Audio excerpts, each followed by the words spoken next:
Time to bring in Michelle Malkin to weigh in on this very complicated situation. Good morning to you, Michelle. Hi, Gretchen. All right, so where do you see it now? Because the president seems to be back in hesitation mode today after the administration released so many details that the attack was imminent, and now it appears that maybe the United Kingdom's hesitation is affecting our president. How do you see it? That's the way it looks to me. That you had our blabbermouth commander-in-chief signaling that something was going to be done. There are going to be international consequences, and we're not ready to pull the trigger yet, because in Britain they're actually doing what we should be doing here, which is following the political process, having an open, transparent debate about it in Parliament. And on Thursday, what you're going to see is a Commons debate. And maybe since we're not having it here, it should be televised here nationally so we can hear some of the evidence. Michelle, Senator John McCain says the War Powers Act is somewhat, I'm not sure the term he said exactly, but murky, squishy. And then Peter King yesterday on this network said, no, President Obama has the right to do this on his own. You disagree?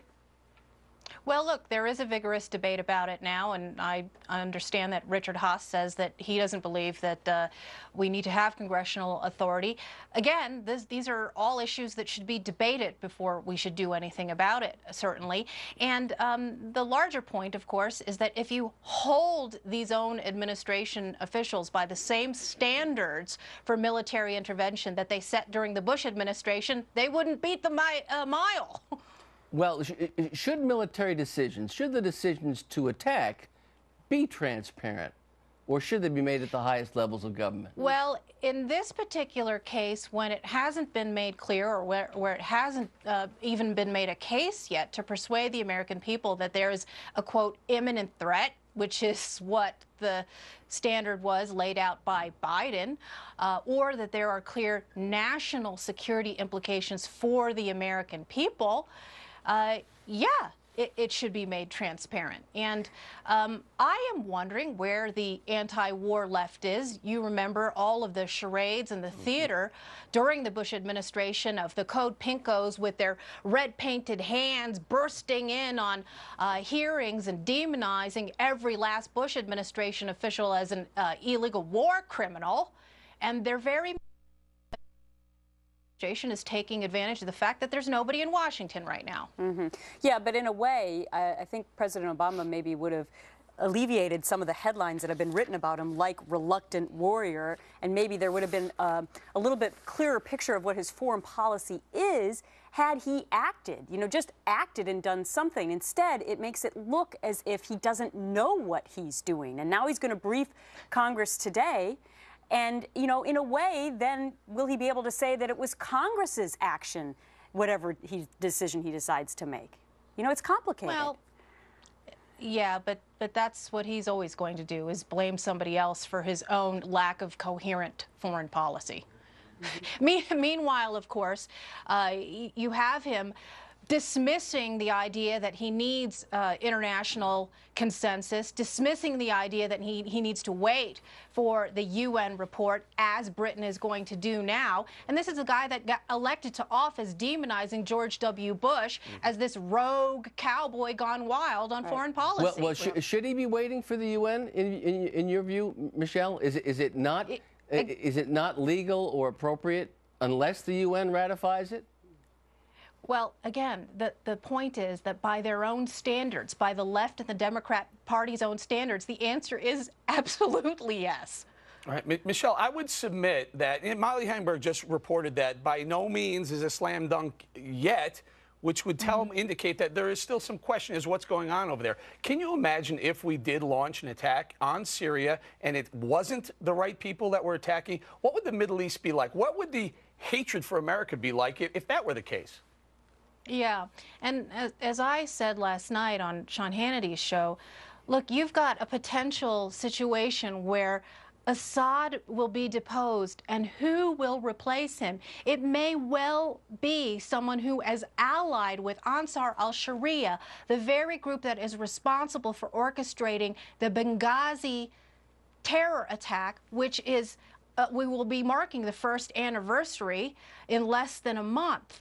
And the question is always going to be, is this intervention going to cause more harm than good?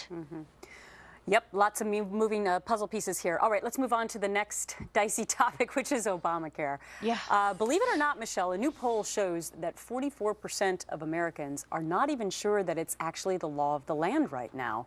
So some people are asking today whether or not they'll be surprised when the bills start rolling in. Here is that poll right there, Obamacare confusion. 44% don't know if it's law, 31% unsure if it's law, 8% believe the law was repealed, and 5% believe it was overturned by the Supreme Court. What does this say to you? Well, can you blame the Americans for the state of confusion about this? I mean, there's so many chunks of this law that have been waived, that people are exempt from, that it is hard to tell from day to day what is law and what is not. But I'll tell you, the one major group of Americans who are not confused about the fact that this law is in place and causing so much damage are employers. They're the ones that are having to cut wages and cut hours and drop plans.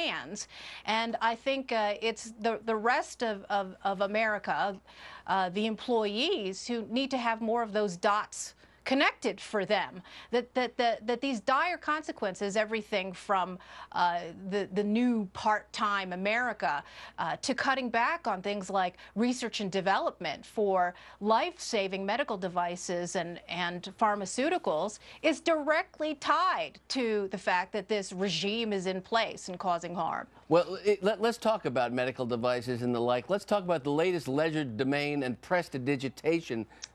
Michelle, comment on this. There's a new Obamacare rule that uses the term, quote, shared responsibility payments, unquote, instead of taxes. What is that about? Yeah. Well, this is George Orwell's world, and we're just living in it.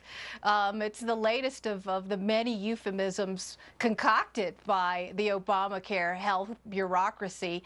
I don't think it's fooling anyone. Certainly, like I said, the employers who are enduring the huge burden of this. But I like that prestidigitation.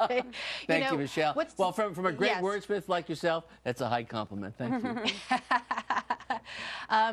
But we're going to see the Obamacare euphemism glossary grow, especially as the push to propagandize Obamacare over the next several months goes on. All right. Have a great holiday weekend. Thanks, Michelle. We'll see you next week. You too. Take care.